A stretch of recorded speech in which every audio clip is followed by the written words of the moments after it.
Hello everyone. In FFO fluid flow operation ની અંદર આપણે જોયું હતું હાઇડ્રોસ્ટેટિક પ્રેશર ફોર કમ્પ્રેસિબલ ફ્લુઇડ અને નોન કમ્પ્રેસિબલ ફ્લુઇડ. તો એની અંદર લાગતું પ્રેશર કેટલું હોય છે. તો ફાઇનલી આપણે એક ઇક્વેશન ડિરાઈવ કર્યું હતું ફોર કમ્પ્રેસિબલ અને નોન કમ્પ્રેસિબલ ફ્લુઇડ પરથી. તો જે કમ્પ્રેસિબલ ફ્લુઇડ હતું તો એના માટેનું હાઇડ્રોસ્ટેટિક પ્રેશર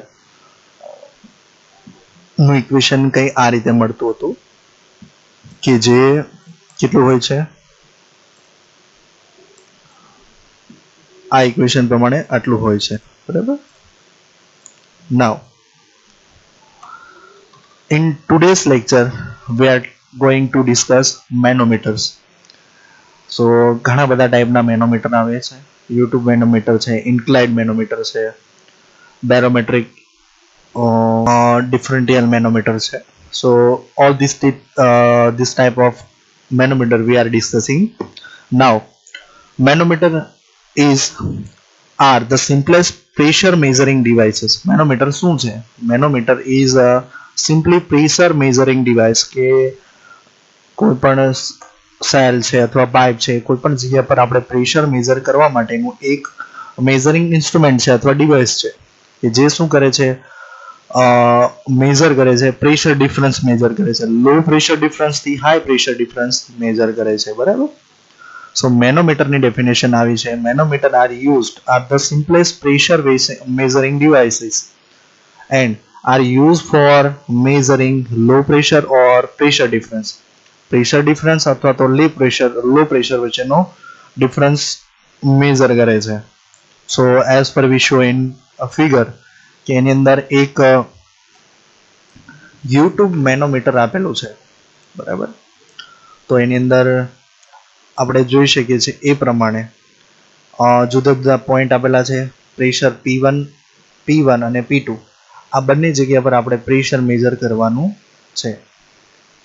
તો point number A, point number B, then point number C, 3 and 4th and 5, બરાબર. સો પોઈન્ટ A પર પ્રેશર કેટલું હોય છે, આ જે હોય છે સ્કેલ હોય છે, આની અંદર છે આ જે પોઈન્ટ A અને B ની વચ્ચે ત્યાં ફ્લુઇડની ડેન્સિટી હોય છે અને એ ફ્લુઇડ અને 3 અને 4th એ બંનેનો ડિફરન્સ હોય છે, ડેન્સિટી ડિફરન્સ, બરાબર. અને ફ્લુઇડ ઓફ ડેન્સિટી અને આ જે છે એ શું હોય છે, ફ્લુઇડની ડેન્સિટી, બરાબર. તો let S C. YouTube manometer is the simplest form of manometer. જે પ્રેશર ડિવાઇસ મેઝરમેન્ટ માટેના જે ઇક્વિપમેન્ટ છે એમાંનું આ જે યુટ્યુબ મેનોમીટર એ કેવું છે, સિમ્પલેસ્ટ છે. It consists of a small diameter U-shaped tube of glasses. Simple consistence of small ડાયામીટરનું હોય છે અને યુ શેપમાં ગ્લાસનું બનેલું હોય છે. The tube is clamped on the wooden board. અને એ કોની સાથે ક્લેમ્પ જે છે યુટ્યુબ એ કોની સાથે કનેક્ટેડ હોય છે, વુડન બોર્ડ સાથે. Between two arms or legs of manometer a scale is fixed on the same board. હવે એને બોર્ડ પર ફિક્સ કરેલું હોય, બરાબર, જે વુડન બોર્ડ, તો ત્યાં એની સાથે સ્કેલ રાખવામાં આવેલ છે. જે સ્કેલ આ રીતે હોય છે, બરાબર, કે જે આપણને ઇઝીલી મેઝર થઈ શકે રીડિંગ એના માટેનો. The U-tube is partially filled with a monometric fluid which is heavier than a process fluid. હવે મેનોમીટરની અંદર જનરલી શું હોય છે કે એક ફ્લુઇડ અંદર ફિક્સ કરેલું હોય છે. The U-tube is partially filled with a manometric fluid. Manometric fluid અંદર ફિલ્ડ કરેલું હોય છે કે જે કેવું હોય છે, heavier than the process fluid, કે એની અંદર રહેલા ફ્લુઇડ કરતાં કેવું હોય છે, હેવીયર હોય છે ડેન્સિટી પ્રમાણે. So the two limbs of the manometer are connected by tubing to the tabs between the pressure drop is to be measured. Measure A એટલે કે લિમ્બ A અને લિમ્બ B એ શું કરે છે, પ્રેશર ડિફરન્સ ક્રિએટ કરે છે. આ જે યુટ્યુબ છે, બરાબર, તો આ જે છે એ શું છે, ફ્લુઇડ, આપણે જે મેનોમેટ્રિક ફ્લુઇડ અંદર રહેલું હોય છે તે, અને આ જે છે એ કયું હોય છે? ફ્લુઇડ આપણે જે મેઝર કરવાનું હોય છે એ. તો કઈ રીતે હોય છે? ટુ લિમ્બ્સ ઓફ મોનોમીટર આ શાના સાથે કનેક્ટેડ હોય છે? બંને ટ્યુબ સાથે, એની ઇનલેટ પ્રેશર અને ઇનલેટ અને આઉટલેટ સાથે કનેક્ટેડ હોય છે, બરાબર. સો the taps between the which the pressure drop is measured, અને એ બંને વચ્ચેનું પ્રેશર ડ્રોપ મેઝર કરવામાં આવે છે. Air vent valves are provided at the end of each arm of the removal of trapped air in the arm. બાજુની ફિગરમાં જોઈએ એ પ્રમાણે મોનોમીટરનો arm જે છે, બરાબર, એની સાથે કનેક્ટેડ શું હોય? તો કે એ કોની સાથે? એર સાથે કનેક્ટેડ અને ટેપ સાથે કનેક્ટેડ હોય છે, બરાબર. મોનોમીટરનો આર્મ હોય છે. Air vent valves are provided at the end of each arm of the removal of trapped air in the arm. The manometric fluid is immiscible with fluid process. બરાબર, જે આ fluid હોય છે એ કેવું હોય છે? ઇમિસિબલ હોય છે. અને the common monometric fluid is mercury, અને અંદર કોમન શું ફ્લુઇડ કરવામાં આવે છે? મર્ક્યુરી ફિલ્ડ કરવામાં આવે છે, જે કોના કરતા, જે આપણે ઓપરેટિંગ ફ્લુઇડ છે એના કરતા અલગ હોય છે અને ઇમિસિબલ હોય છે મોસ્ટ ઓફ ધી ફ્લુઇડ્સની અંદર. ઓકે,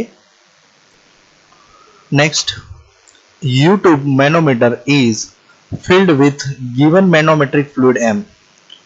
ધારો કે કોઈ ફ્લુઇડ છે, બરાબર, જનરલી એક્ઝામ્પલ આપ્યું છે કે મર્ક્યુરી હોય છે, બરાબર. તો મર્ક્યુરીને આપણે કહી દઈએ છીએ ફ્લુઇડ M. ધારો કે યુટ્યુબ મેનોમીટરની અંદર રહેલો ફ્લુઇડ છે એનું છે એ શું છે? M. Up to a certain height, કેટલીક હાઇટ સુધી આપણે ભરેલું છે. So the remaining portion of U tube is filled with the process fluid અથવા તો flowing fluid of density rho including the tubing. બાકીની જે સ્પેસ છે યુટ્યુબની અંદર, યુટ્યુબ મેનોમીટરની અંદર, તો અમુક પર્સન્ટેજ ફ્લુઇડ આપણે ભરી દેવાનું છે, અમુક હાઇટ સુધી મર્ક્યુરી ફ્લુઇડ, એટલે કે આપણું ફ્લુઇડ M. અને બાકીની જે જગ્યા છે પોર્શન, ત્યાં શું કરવાનું? જે પ્રોસેસ ફ્લુઇડ છે અથવા તો જે ફ્લોવિંગ ફ્લુઇડ છે, જે ફ્લુઇડ ફ્લો થાય છે, એને આપણે અંદર રાખવાનું છે, અંદર ઇન્ક્લુડ કરવાનું છે. અને એની ડેન્સિટી હશે કંઈક, ધારો કે rho density. One limb of the manometer is connected to the upward stream tap in the pipeline and the other limb is connected to the downstream tap in the pipeline. Between the pressure difference P1 and P2 is required to be measured. લિમ્બ એટલે કે pipe એનો જે છેડો છે એ કોની સાથે connected હોય? જ્યાંથી પ્રોસેસ ફ્લુઇડ આવતું હોય ત્યાં, બરાબર. તો અપસ્ટ્રીમ સાઇડ, જ્યાંથી આપણે અપસ્ટ્રીમ સાઇડ ટેપ એટલે કે જ્યાં શું થાય છે કે જે ફ્લુઇડ ફ્લો થાય છે એને મેઝર કરવાનું છે, એ સ્ટાર્ટિંગ પોઈન્ટ પાઇપલાઇનનો. અને અધર લિમ્બ એ કોની સાથે કનેક્ટેડ હોય છે? ડાઉનસ્ટ્રીમ, કે જ્યાં પ્રેશર છૂટું પડતું હોય અથવા તો જ્યાં જતું હોય ત્યાં, બરાબર. તો એને ડાઉનવર્ડ સાઇડ હોય છે, બરાબર. તો ત્યાં એ બંને વચ્ચે શું કરવાનું હોય છે? આપણે પ્રેશર ડિફરન્સ આપણે ફાઇન્ડ કરવાનું છે, P1 અને P2. Air, if any, is there in the line connecting taps and manometer is removed. Air, ધારો કે એર એ શું છે? કોઈ પણ હોય, તો એ શું કરશે? that are connecting two taps, બંને કનેક્ટેડ ટેપ સાથે કનેક્ટેડ હશે અને manometer is removed. At steady state for a given flow rate, the reading of the manometer, in other words, the difference in the level of manometric fluid in the two arms is measured and it gives the value of pressure difference in terms of manometric fluid across the tap. It may be converted in terms of meter of flowing fluid. Steady state condition પર આપણે શું કરવાનું છે? Flow rate measure કરતા હોઈએ, given flow rate પર constant અથવા તો steady state condition flow rate હોય ત્યારે આપણે એનું પ્રેશર માપવાનું હોય છે. તો મેનોમીટરની અંદર શું કરવામાં આવે છે? તો એની અંદર એનું પ્રેશર મેઝર કરવાનું હોય છે. Difference in a level of manometric fluid, manometric ફ્લુઇડની ઇનિશિયલ કન્ડિશનથી એ જે પ્રેશર લાગવા પર જે મૂવ થાય છે એ કન્ડિશન પર શું કરવાનું હોય છે? આપણે મેઝર કરવાનું હોય છે પ્રેશર.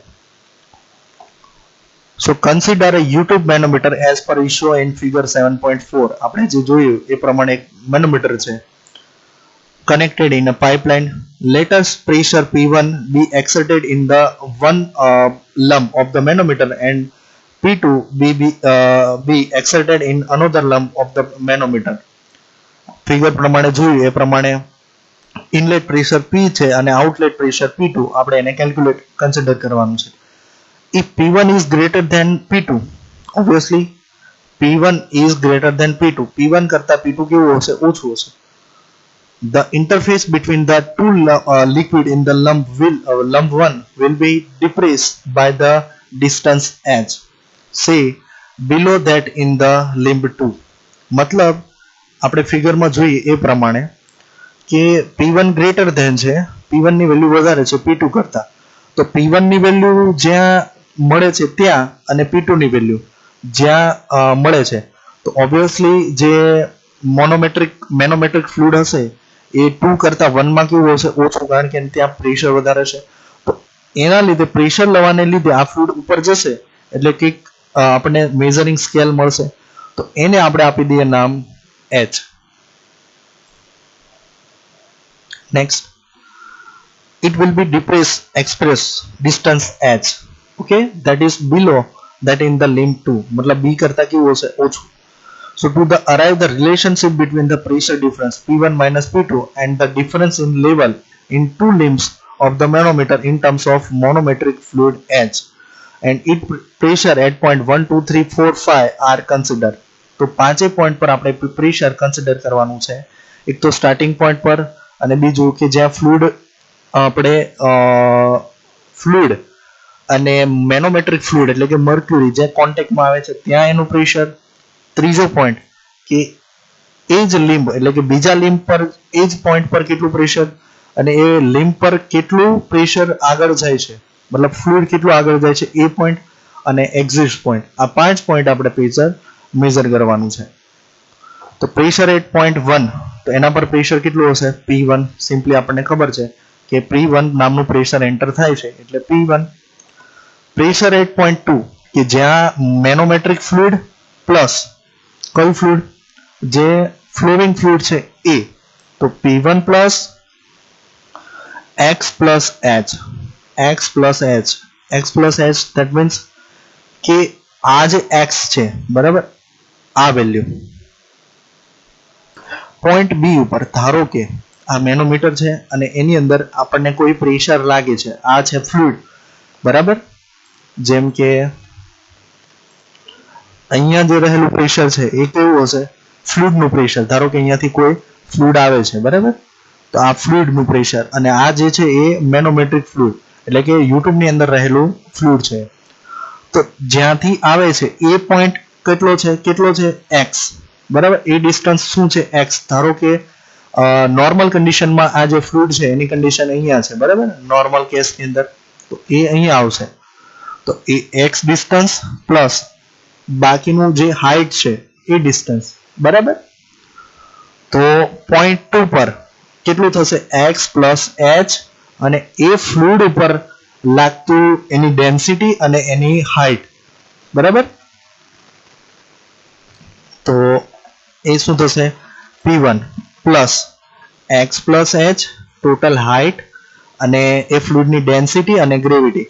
ઓકે, આ થશે પોઈન્ટ B પર. એન્ડ પોઈન્ટ 3 પર પ્રેશર એટ પોઈન્ટ 3, તો પ્રેશર એટ પોઈન્ટ 2 જે 1 પર થશે 2 પર થશે એટલું જ પ્રેશર 3 પર થશે as per show and figure. જેટલું પ્રેશર 2 પોઈન્ટ ઉપર લાગશે એટલું જ પ્રેશર ક્યાં લાગશે? પોઈન્ટ 3 પર લાગશે. ઓબ્વિયસલી જેટલું લાગશે એટલું ત્યાં 3 પર લાગશે અને પ્રેશર પોઈન્ટ 4 બરાબર. સો પોઈન્ટ 3 પર કેટલું પણ લાગશે? P1 plus x plus h into rho into g. Now, as the point 2 and 3 are the same horizontal plane, બરાબર, સેમ હોરિઝોન્ટલ પ્લેન પર છે એટલે એનું પર લાગતું પ્રેશર કેટલું હશે? સરખું. પ્રેશર એટ પોઈન્ટ 4 નંબરના પોઈન્ટ પર કેટલું પ્રેશર લાગશે? બરાબર, તો એના પર લાગતું પ્રેશર જોઈએ આપણે, તો એના પર લાગતું પ્રેશર હશે પહેલું તો કે P1 તો આવશે જ કે એના પર P1 જેટલું તો લાગે જ છે. બીજી વસ્તુ x plus h into rho g પણ આવશે, કારણ કે x જેટલી હાઈટ છે, x પ્લસ h જેટલી હાઈટ છે એની ડેન્સિટી છે અને ગ્રેવિટી છે બરાબર, આટલા માટે. અને એમાંથી શું માઇનસ થઈ જશે h ઇન્ટુ રો જી રો ઇન્ટુ જી બરાબર કેમ ફોર સી ઇન ફિગર જુઓ આ પાર્ટ ઉપર 4 પોઈન્ટ ઉપર હવે આટલું પોઈન્ટ ઉપર એટલે આપણે હવે કઈ શાની વાત કરીએ છીએ સેકન્ડ લિમ્બની વાત કરીએ તો એની પર જે હાઈટ લાગે છે એ શું થાય છે અહીંયા ઇન્ક્રીઝ થાય છે બરાબર અહીંયા કેવી થતી હતી હાઈટ માઇનસ થતી હતી અહીંયા ઇન્ક્રીઝ થાય છે બરાબર એટલે આ હાઈટ કેલ્ક્યુલેટ કરવાની પ્લસ એની ડેન્સિટી કેલ્ક્યુલેટ કરવાની બરાબર તો હાઈટ ડેન્સિટી એટલે શું થશે પહેલા તો x પ્લસ h અને આ ટર્મ્સ આવશે એટલે હાઈટ માઇનસ થઈ ગઈ અહીંયા અને ડેન્સિટી ફ્લુઇડની ડેન્સિટી મેનોમેટ્રિક ફ્લુઇડની ડેન્સિટી અને એના પર લાગતું ગ્રેવિટી આ ક્યાં લાગશે પોઈન્ટ નંબર 4 પર વન્સ અગેન પોઈન્ટ નંબર 4 પર લાગતા બળ કેટલું થાય 0.4 તો એના પર જે હાઈટ જેટલું એટલે કે x પછી x પ્લસ h અને એ ફ્લુઇડની ડેન્સિટી અને એની ગ્રેવિટી એટલે કે રો અને જી માઇનસ એમાંથી કેટલું માઇનસ થઈ જશે કે તો એની હાઈટ અહીંયા 0.2 અને 0.4 માં આટલી હાઈટ વધી જાય છે તો h શું થઈ જશે માઇનસ અને મેનોમેટ્રિક ફ્લુઇડની મોનોમેટ્રિક ફ્લુઇડ છે એની ડેન્સિટી એટલે કે રો એમ અને એના પર લાગતું ગ્રેવિટેશનલ ફોર્સ એટલે કે જી બરાબર આ થઈ જશે 0.4 સિમિલર ટુ 0.5 હવે વિચારીએ તો 0.5 પર કેટલું લાગશે તો P1 પ્લસ કેટલું થશે P1 plus next that is 0.5 પર P1 plus x plus h rho g minus h into rho m into g minus x rho into g બરાબર હવે આને સબસ્ટ્રેટ કરીએ એટલે શું વધે છે ખાલી P2 વધશે બરાબર અને કહીએ એટલે કે પ્રેશર પોઈન્ટ 2 પર તો પ્રેશર એટ પોઈન્ટ P2 પર કેટલું થશે તો કે અહીંયાથી જે લાગે છે એટલે x plus h into rho into g જે સેકન્ડ પોઈન્ટ પર લાગે છે એટલું બળ તો લાગશે બરાબર એટલે કે મતલબમાં ફોર્થ પોઈન્ટ પર લાગે છે એ બળ પછી એની હાઈટ આપણે નેગેટિવ થઈ જાય છે 0.4 ઉપર તો હાઈટ નેગેટિવ રો એમ અને જી અને એમાંથી પણ શું બાદ કરી નાખવાનું હવે ટોટલ હાઈટ કેટલી છે x જેટલી હાઈટ છે એ પણ નેગેટિવ થઈ જાય છે તો એ ફ્લુઇડ પણ બાદ કરી દેવાનું એટલે પોઈન્ટ x અને રો અને જી આ પણ શું કરી દેવાનું બાદ કરી દેવાનું અથવા તો પ્રેશર એટ પોઈન્ટ P કેટલું થશે ખાલી P2 ઓકે તો P2 અને P1 0.1 પર P1 અને 0.5 પર P2